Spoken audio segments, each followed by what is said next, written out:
watching the 3dbotmaker Diacast Racing League.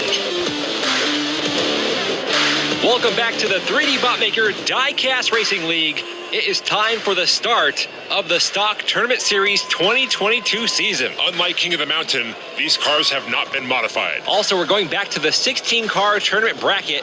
That means we'll have 16 Ford Mustangs competing in this tournament. There's so many Mustangs, maybe too many. Can you really have too many Mustangs? Yes, you absolutely can. One is too much for me. Now, we are taking safety very seriously for this tournament. What is that long line for? We're making sure each and everyone in the crowd signs a waiver. That makes a lot of sense. We got Mustangs. Well, they do have a reputation.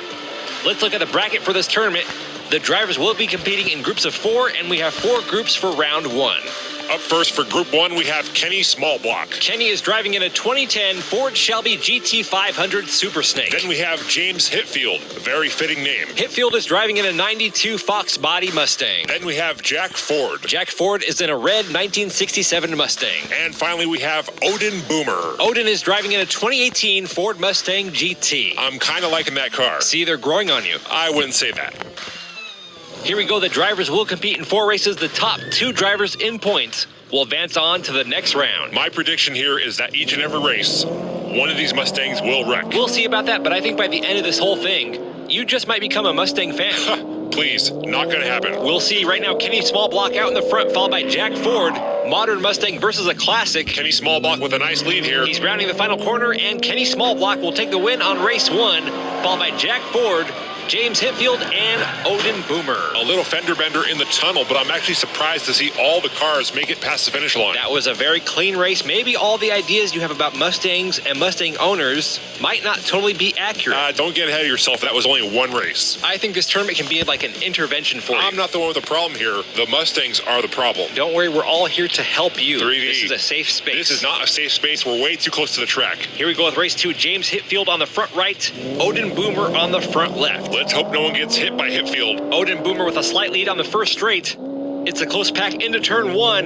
Hitfield trying to pull ahead. Now he's side by side with Odin Boomer. Watch out. Boomer gets pushed off the track. Jack Ford is upside down. And there we go. A Mustang is upside down on its roof. James Hitfield on the edge. He recovers. And Hitfield takes the win on race 1, followed by Kenny Smallblock. This is exactly what I expected to see. Only 2 races in, and someone is already upside down. Looking at the replay, James Hitfield putting some pressure on Odin Boomer. Boomer up on the side wall, gets hit from behind by Jack Ford. That sends Jack Ford up the bank before he comes crashing down. This right here was just classic Mustang racing. Now, let's be fair. We've had plenty of other vehicles from different manufacturers crash and wreck on these turns. These guys are just getting started. This was the first of many. You just wait and see. It's almost like you want them to fail. I just have realistic expectations. Did a Mustang do something to you in the past? No. If you want to talk to someone about it. I don't need to talk to anybody about anything. I'm just saying, I think we've all had our hearts broken by a Mustang at some point in our life. You're not alone. Well, Jack Ford is alone on the track. Let's focus on him. The other 3 drivers trailing behind. Jack Ford approaching the final turn. Whoa, he hits the side wall. No. He's bouncing all over the place. Behind the women and children, we got a wild Mustang on the track. Jack Ford barely able to tame that pony to bring it past the finish line. This is going to be a dangerous tournament. That will push Jack Ford up on the scoreboard. He is now in second place behind Kenny Smallblock. Jack Ford is 1 point over James Hitfield with 1 race left. And that's another double DNF. We should have a counter on the screen for all the DNFs and all the wrecks. That actually might not be a bad idea. I'm going to guess that by the end of the tournament, both stats will be in the double digits. We already have 4 DNFs. Maybe even triple digits. Well, with the way Jack Ford is driving. He is a disaster waiting to happen. Or a disaster that's happening right in front of us. That right there sums up the Ford Mustang. This is just the first group. We still have 12 more. There's going to be a couple bad drivers in the mix. Well, so far, I'm not impressed. Here we go. Final race of Group 1. Kenny Smallblock has 11. Jack Ford has 8. James Hitfield has 7, and Odin Boomer has 1. Jack Ford looking to secure his spot in the next round. That pony's gone wild. Ford all over the place. He wrecks. Kenny Smallblock almost off the road. And Kenny Smallblock takes the win on the last race, followed by James Hitfield.